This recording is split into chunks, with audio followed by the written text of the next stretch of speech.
At the very outset, I'd like to convey my appreciation to the Executive Committee of the All India Ophthalmological Society for giving me this very distinct honor.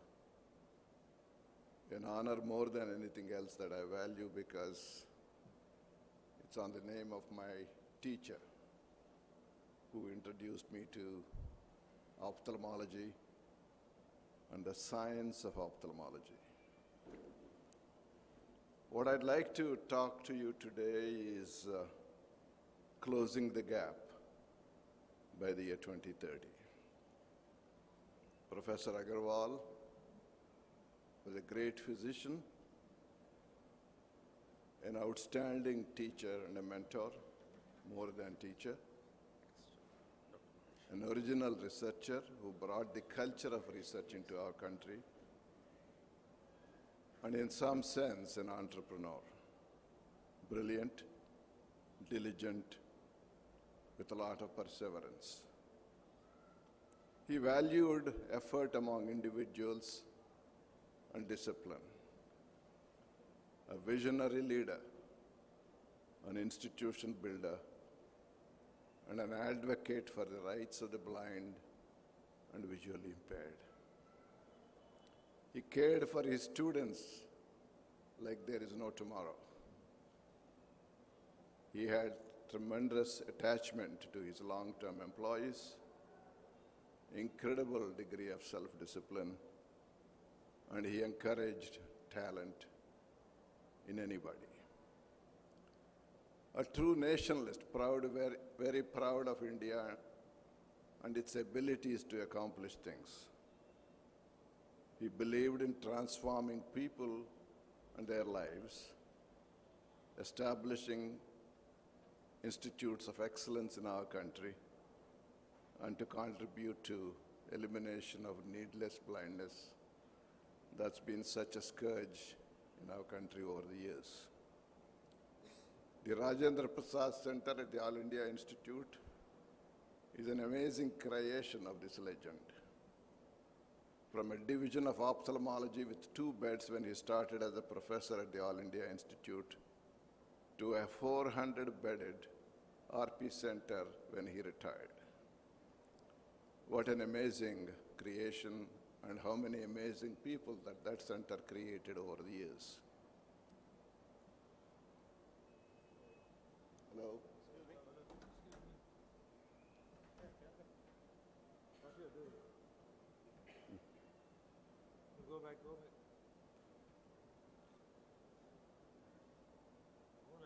No.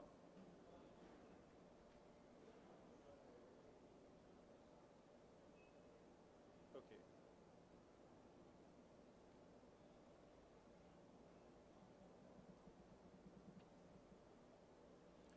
In addition to the RP Center, he contributed to a bigger cause, the first national program for the control of blindness anywhere in the world, making sure that there is a strong governmental commitment to blindness, the first developing country in the world to make such commitment. It has become a role model for the rest of the world, and it preceded the development of International Agency for Prevention of Blindness and the Blindness Cell within the World Health Organization in its headquarters in Geneva. About 20 years ago, we launched a program called the Vision 2020, the Right to Sight, with the aspiration of eliminating all avoidable blindness by the year 2020 around the world. And I believe at that time, what we aspired for can be classified into these perhaps 4 clusters. What we thought would be definitely, eminently possible was the total elimination of onchocerciasis, that is river blindness. Fortunately, we don't have that problem. Trachoma and vitamin A deficiency, all within the realm of preventable eye diseases. We thought we could eliminate partially the scourge of cataract, the #1 cause of blindness in the world, and uncorrected refractive errors. And we also thought that problems of diabetic retinopathy, glaucoma, blindness in children, corneal blindness, low vision problems, we can only at best create a framework to tackle these problems on a public health scale. And in the areas of age-related macular degeneration, other genetic and hereditary disorders, and other forms of recalcitrant diseases, we could probably make progress in our research. But what really turned out at the end of 20 years is we could eliminate the blinding onchocerciasis all over the world. We could more or less eliminate vitamin deficiency, even though we still have residual pockets existing everywhere in the developing world. We have achieved elimination of trachoma in some countries, but still many left. Cataract, India has been the poster case for success, significantly elevating the volumes from 1.5 million cases a year in the early 90s to nearly 6.5 million last year, due to a variety of factors that we could put in place. Uncorrected refractive error, we are still struggling to find a way of dealing with the magnitude of the problem. And all these others that were kept in the developing framework stage remained in the framework. Unfortunately, there is no unanimity of approach until now in dealing with the diabetic retinopathy and glaucoma. And the same is true with childhood blindness and corneal disorders. We are not able to reach a conclusion. So if we want to have a nation in which no one is needlessly blind, where those with unavoidable vision loss can actually achieve their full potential, we have to identify perhaps strategies to close this gap by at least 2030. And that responsibility rests with the ophthalmic community of India. Nobody else can do that for us. So if you look at that, perhaps some of the suggestions that I want to throw today is to focus on developing comprehensive eye care delivery models that would encompass prevention, treatment, and rehabilitation. To deal with the cataract problem in a slightly different way, while we were successful, we still have a large gap in the area of dealing with cataract blindness, residual pockets, and a lot of inequity, etc. Uncorrected refractive errors, corneal blindness, the retina glaucoma story. In the area of ophthalmic education, leveraging technology, introducing research and enhancing our national research capacity in eye research, and a strong advocacy effort. We have been very successful in advocacy over the years, and ophthalmologists contributed to that.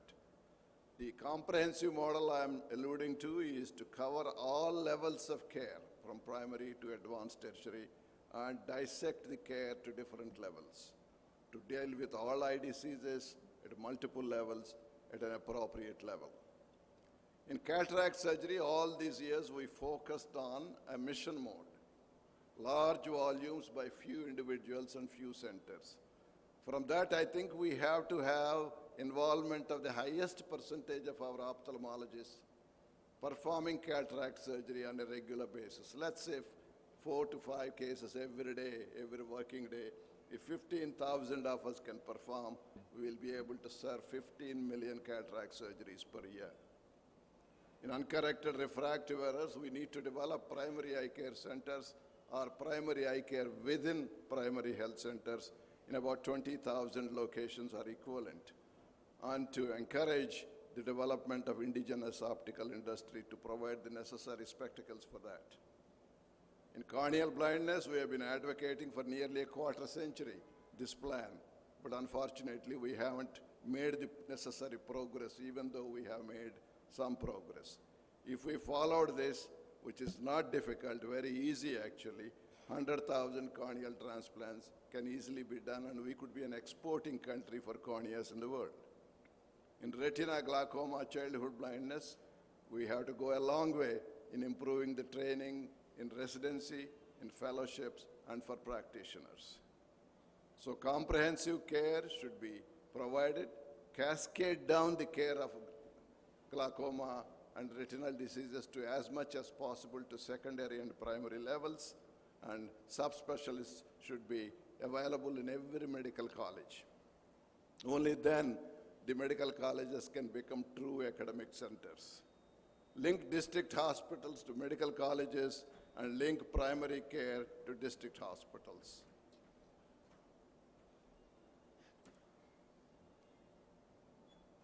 Just a couple of slides more.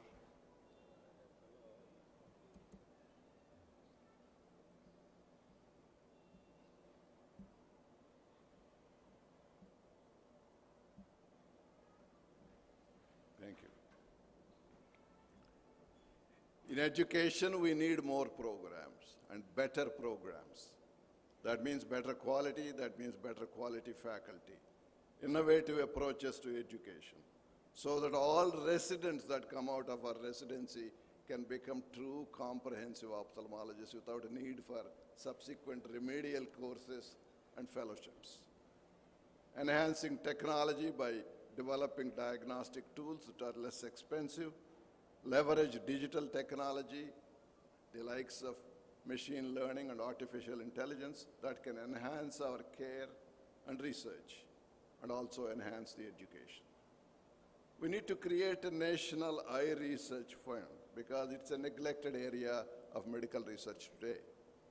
Promote research centers and introduce a culture of inquiry into our medical students and residents to find solutions to our own problems and then solutions to the world. In some sense, an intellectual capacity building within ophthalmology. In advocacy, continue the approach with the policymakers, professionals, and the people. Active advocacy works that we have seen examples throughout the country in some states and at the national level, and so that we keep the relevance of investment in eye care alive. So ultimately, what we are looking at is 3H doctors, doctors with hands, head, and heart combined, using talent and technology with tender, loving care. Professor Agarwal believed in all this, contributed in each of these areas in his lifetime, and he was indeed a great mentor. As the popular adage goes, great mentors change lives. He certainly did mine, transformed my life, and he transformed the lives of many others. Thank you all so much for your kind attention.